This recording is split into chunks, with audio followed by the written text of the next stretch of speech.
देशातील 8वे ज्योतिर्लिंग असलेलं हिंगोली जिल्ह्यातल्या औंढा नागनाथ येथील देवस्थान जे आहे ते आता पहिल्या श्रावण सोमवारी भाविक भक्त मंडळींची मोठी रेलचेल सुरू झालेली आहे आणि मी उभा आहे गर्भ या ठिकाणी देवस्थानाच्या ठिकाणी आपल्या सोबत याच देवस्थानातील मुख्य पुजारी जे आहेत ते आपल्या सोबत आहेत।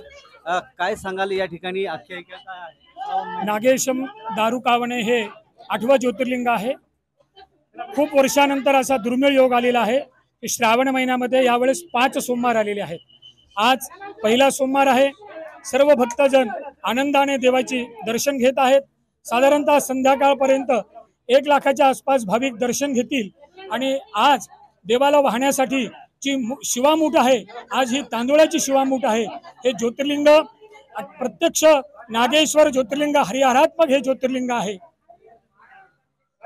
श्रावण महिना हा किती वर्षाच्या नंतर 5वा श्रावण आलेला आहे?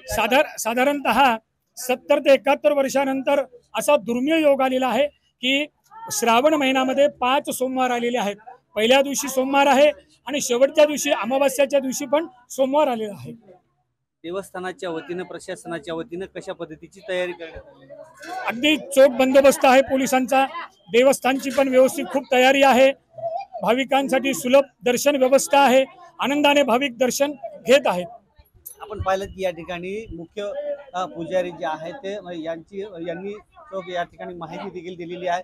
मी या ठिकाणी उभा आहे गर्भवती या ठिकाणी देवस्थानाच्या ठिकाणी आणि लाखोंच्या संख्येने या ठिकाणी भाविक भक्त मंडळी येत आहेत आणि प्रशासनाच्या वतीने देखील मोठा चोख बंदोबस्त देखील करण्यात आलेला या ठिकाणी दिसत आहे। श्रीधर वाळवंटे, जय महाराष्ट्र न्यूज, औंढा, हिंगोली।